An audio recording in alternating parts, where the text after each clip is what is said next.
This is a story about a world obsessed with stuff. It's a story about a system in crisis. We're trashing the planet, we're trashing each other, and we're not even having fun. The good thing is that when we start to understand the system, we start to see lots of places to step in and turn these problems into solutions.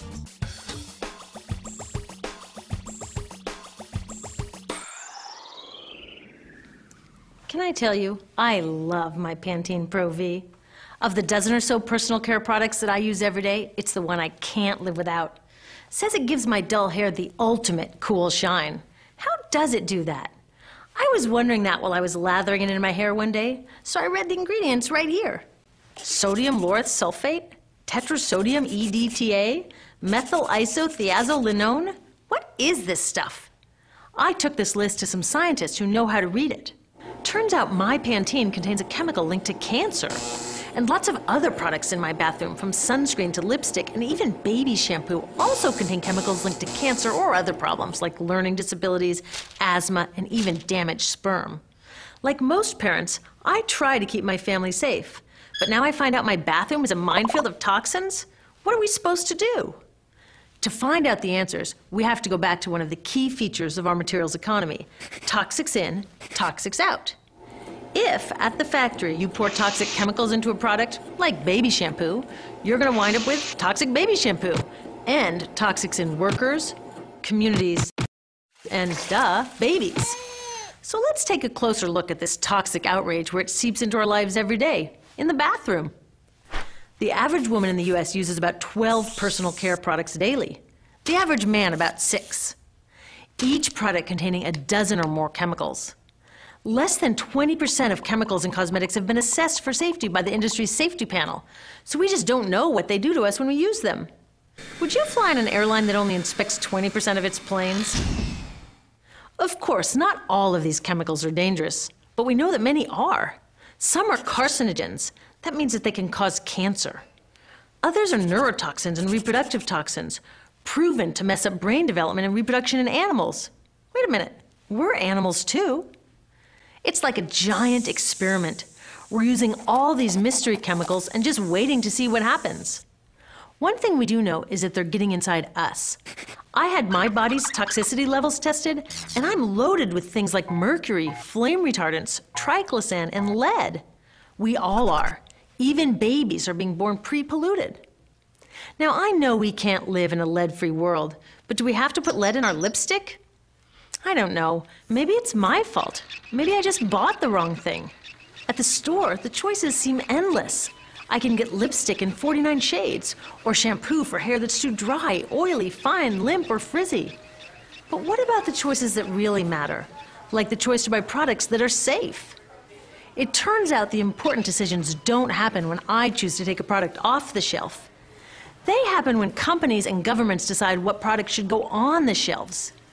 So who are these companies? This is Procter & Gamble. They're the ones offering me Herbal Essences, the #2 shampoo in the country. It contains toxic petrochemicals made from oil. Since when is oil an herb? On cosmetics labels, words like herbal, natural, even organic have no legal definition. That means that anybody can put anything in a bottle and call it natural, and they do. I mean, can you imagine a top seller called Petro Essences? Gross. What's even nastier are hair relaxers marketed to 5-year-olds and skin whitening creams. These are super toxic, both in their ingredients and in the message they send about what beauty is. Ooh, here's Estee Lauder offering me a chance to help find a cure for breast cancer. That's nice. But wait, they're also using chemicals linked to cancer. Don't you think the best way for Estee Lauder to fight cancer is to stop using those chemicals in the first place? So really, I get to choose between meaningless claims on a bottle. But these guys get the real choice about what goes into those bottles. And that happens back here, at the factories where they're formulated. Why do the makers of these products use all these toxics? Are they trying to poison us? No, they're just working from a 1950s mindset when people were totally swept up in better living through chemistry. In all that excitement, they forgot to worry about human health impacts. That was years ago, and they are still using these same old toxic chemicals. Today, big cosmetics companies say the doses of poison in their products are small enough to be harmless. Yeah, maybe if you use them once a year. I guess they never get out and see that their products are being used and combined with other products every day. A little toxic dose under your arms, a little more on your hair, on your lips. And workers in nail and hair salons get dosed all day long. So the industry is used to doing things this way. And they can. Because even now that scientists have linked the chemicals they're using to all sorts of problems, there are no laws to get rid of them. You're thinking, really? Come on, nobody's making sure that the stuff we smear all over our bodies is safe? Nope. The FDA doesn't even assess the safety of personal care products or their ingredients. Since 1938, they've banned just 8 out of over 12,000 ingredients used in cosmetics. They don't even require that all of the ingredients be listed on the label. Now, this is an example where we can all agree a little more government action would be helpful. This lack of regulation leaves a huge hole that the cosmetics industry is all too happy to fill. They set up their own committee to self-police their products, and compliance with their recommendations is voluntary. So the cosmetics industry is making the rules and then deciding whether or not to follow them. So you see, it isn't our fault that these toxic products are in our bathrooms. It's a whole broken system that's ignoring the simple rule: toxics in, toxics out. But we're not helpless. There are resources online that we can use to protect ourselves by identifying the best possible choices in the store.